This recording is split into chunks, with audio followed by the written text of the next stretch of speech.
Yo, what's going on, guys? Welcome back to Easy TV. Thank you for tuning in once again. It's your first time here. I appreciate you checking out the channel and possibly considering subscribing.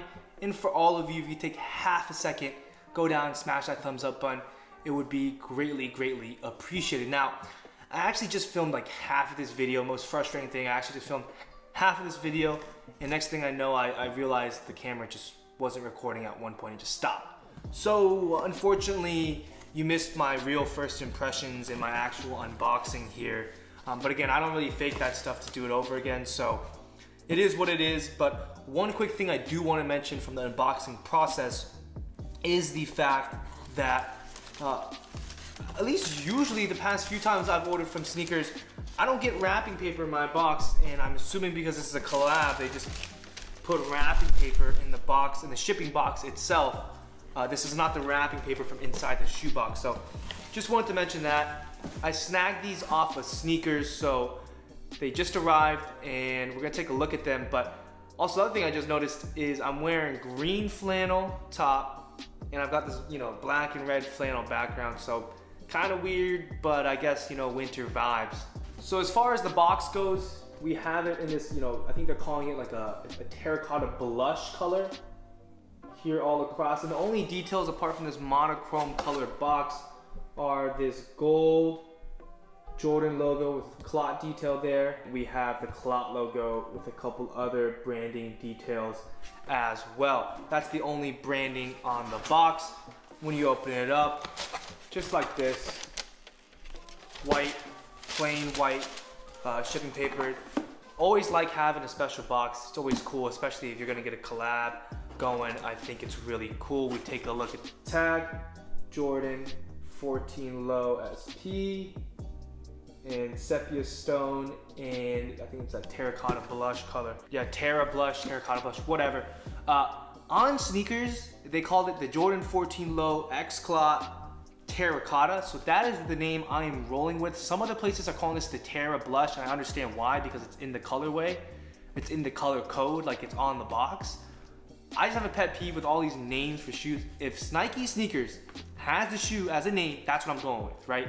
And then like people choose Terra Blush, but the first color listed is not Terra Blush, so I'm going with Terracotta, and it makes more sense with the actual inspiration of the shoe. So here is the Jordan 14 Low SP collab with CLOT Terracotta. Let's give you guys a nice once over as per usual. Detail on the back. Again, we'll get a little up close on specific details in a second. Bottom, nothing super special on the inside. You can see there. And so first things first, when I saw these pictures online, the first thing that popped out to me was this pattern. It's like the stitch followed by a couple dots and then another stitch, and that just repeats all across, and that is in that suede. Now, one thing about Jordan 14s, whether it's the low or the regular in general, is I'm usually not a fan of the traditional pattern they do here. And for those of you who don't know, the Jordan 14 is kind of inspired by a Ferrari, which is why you have certain details. For example, the only black part of the shoe, the only part that seems to kind of not mix in with the rest of the theme is that heel tab where it says Jordan. You can see it looks kind of like a tire. But I'm usually not a fan of that regular pattern they have. This one I kind of like. It's interesting. It's intriguing. They've done it here in a suede, which is pretty cool. Now, the suede on the medial and lateral sides here where the pattern are, it's decent, but it's not as nice as what they put on the toe. And I'm actually pretty happy with what Nike and Jordan Brand did here with the suede quality. I've been critical in the past about Nike and Jordan Brand specifically when they use suede. A lot of times not the highest quality, it's not that great. I'm not gonna say it's nearly any as nice in my opinion as something like the Pata New Balance 991s that I reviewed recently, but decent. It gets a thumbs up from me. I like it, it's good quality. And we also get some form of like a shorter haired suede on the tongue. You'll notice that CLOT detail there in that Terra blush color. And then the rest of the tongue is actually like a short hair suede. I don't know if you guys can see that super well. And then on the back of the tongue, we've got, again in Terra blush, 14 in Roman numerals. Terra blush accents here on the midsole, as you can see. And we'll talk a little bit about this little detail they put on the back here. So this is like a pretty traditional, like Chinese, like, you know, the pattern and the coin together. Basically signifies like prosperity and happiness. I'm sure all of you have probably seen that before somewhere and immediately thought China or Chinese New Year. So that's kind of what the meaning behind that is. And the other detail as far as the upper of the shoe goes that I wasn't sure how I felt at all in pictures is usually where that kind of Jordan emblem is. It's just blank here. And to be completely honest, I'm not a huge fan of that. I get the idea here. It's like we want to keep the integrity of the Jordan 14 Low silhouette while still putting a unique touch on it. But I personally would have rather, one, just had the regular Jordan emblem in there. Two, instead of a Jordan emblem, put something creative in there, maybe a Chinese character, maybe a terracotta warrior, and you know, I just think it looks kind of out of place, or just don't have it at all. I just think it looks kind of out of place. So that's my opinion on that.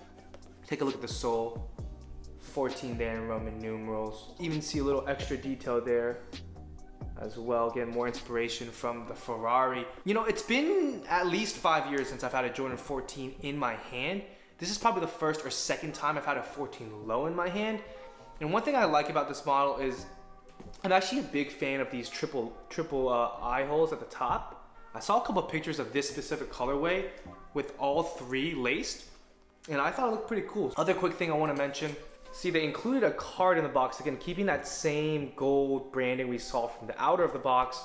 And it's a little postcard here with a picture of a terracotta warrior playing basketball wearing the Jordan 14 Low clots. Now, for those of you who don't know, terracotta warriors are actually a real thing. They're made out of terracotta. It's like a clay-like material. They're found in Xi'an, China, where the actual original kind of tomb almost is with all of them.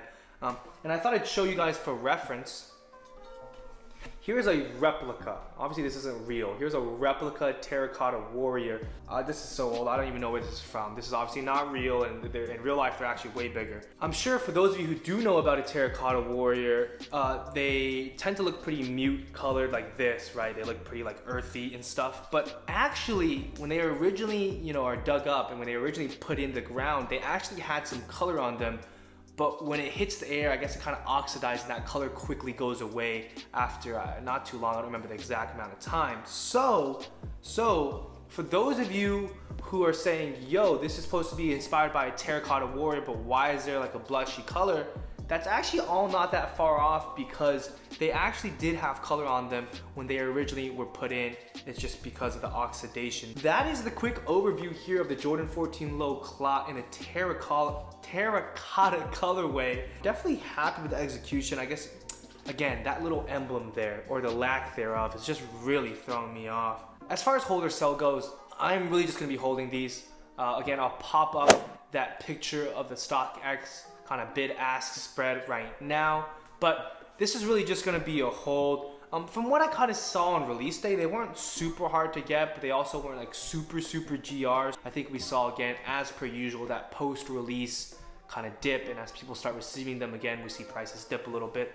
But I think these can go up a little bit. Anyway, that is my opinion as far as hold or sell goes. I would love to hear yours in the comments below. I'd love to hear if you hit on these or not. What are your feelings as far as hold or sell goes? And what are your thoughts on the shoe in general? I think the execution is pretty darn good. So that's it for the review and hold or sell. We're gonna run into the on-feed section. But again, if you guys could just smash that thumbs up button. And for now, guys, Easy TV signing off.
you.